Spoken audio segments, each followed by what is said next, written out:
сохранять свой свет. Но даже не в момент, когда вы одна, потому что сохранять и работать над своим душевным состоянием легче всего, когда у вас нет окружающих людей. Когда есть окружающие люди, вам уже нужно что-то натренированное выдавать. Вот эта практика, когда вы уже рядом с кем-то, она называется камин. Для того, чтобы делиться своим светом. Это практика от Екатерины Сокальской с курса «Духовная психология». А, Вот ваша задача в момент, когда вы рядом, либо за несколько минут до этого, представить, что вы горящий камин. И вот даже не камин, а комната с камином. И эта комната какого-то объема, какого-то дизайна, заполненная мебелью или нет, но в настоящий момент там никого нет. И в одном месте в этой комнате есть камин, и он горит. Вот горящий камин – это аналогия того, что ваша жизнь уже есть, она течет, она горит, она как-то энергообменивается с миром. Там есть какой-то определенный запас дров, да, это ваша жизненная сила, длительность вашей жизни, это все известно заранее, мы на это, придя в воплощение, уже никак особо не влияем. Вот, и вот представьте, что вы просто уже греете, вы уже выделяете энергию в мир. И дальше в вашу комнату, в вас, в ваше пространство кто-то входит. Вот пусть это будет ваш близкий человек, например. И в этот момент он может проявиться как угодно.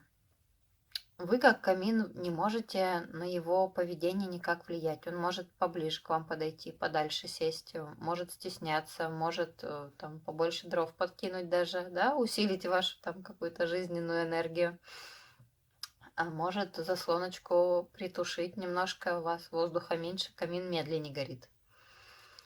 В общем, какое-то влияние он может на вас оказывать. Но единственное условие, что он как бы вас потушить не может. И вы просто всегда для него горите. И он может там сломать стул в вашей комнате, он может лечь спать, он может вас игнорировать. И много всякого другого он может, этот человек. А вы просто можете наблюдать, продолжая давать свой свет и свое тепло, как источник огня, источник света и тепла, камин. И это не значит, что вы обречены на всех людей, которые входят в ваше пространство. То есть есть возможность не пустить, закрыть двери в эту комнату.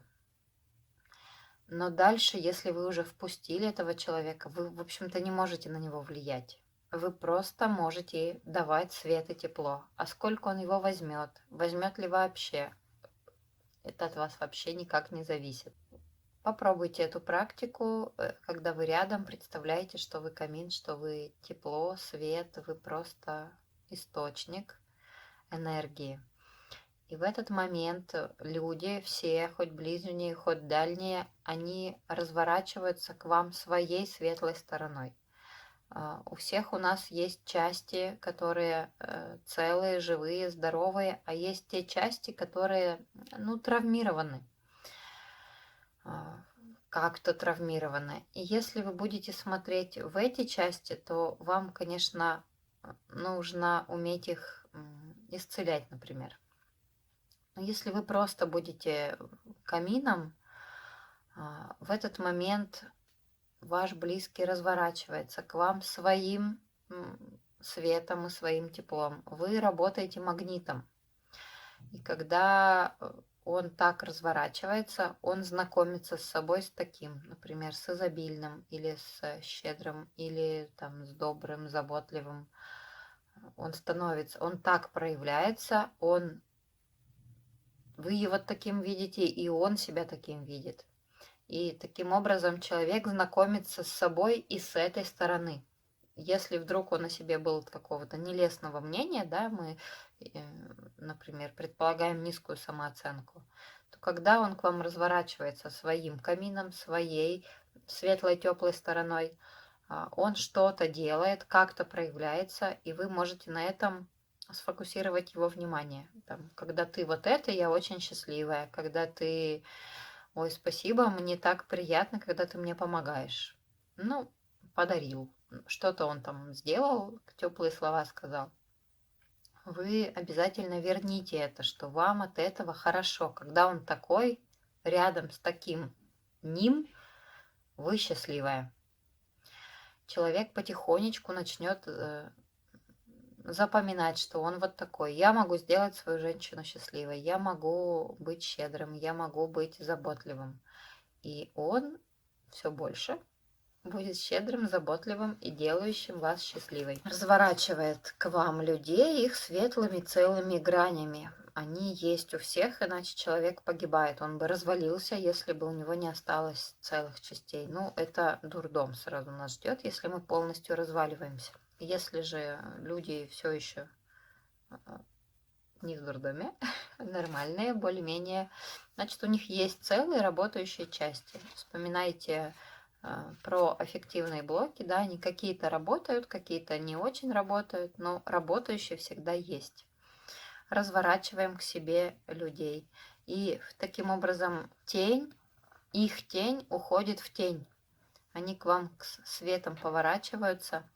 И это не просто, ну, иллюзия, что они такие. На самом деле в человеке есть всякое. Возможно, там до замужества мы чего-то не знали о своем супруге или да, там о семье супруга или даже о своих родственниках. Но со временем, особенно когда тесное, теплое общение, люди начинают раскрываться. Или стресс, когда тяжелое что-то случилось, и адаптивных механизмов не хватает, они не выдерживают, и люди начинают проявляться своими травмированными частями, становятся там жадными, агрессивными, какими-нибудь мстительными, чего не было там, или паника у них, панические атаки начинаются. Вы раньше этого не знали, например, о человеке, да, но такое может случиться.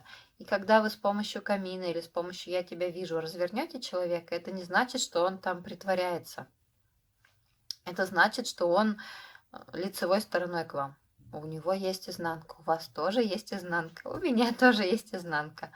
Но в норме эта теневая сторона, она срабатывает, выходит наружу только когда все очень плохо, когда адаптации не срабатывают, когда стресс, все разом сгорело, утонуло, уволили, развалилось. Вот когда все так. А вообще в норме люди к нам лицевой стороной. Красивый, нарядный, накрашенный, ухоженный. Вот, и вы можете своего человека развернуть этой стороной. А терапия в этом, терапевтичность процесса в том, что он будет сам смотреть на себя с этой стороны, и самооценка будет расти. Он это о себе тоже записывает и запоминает.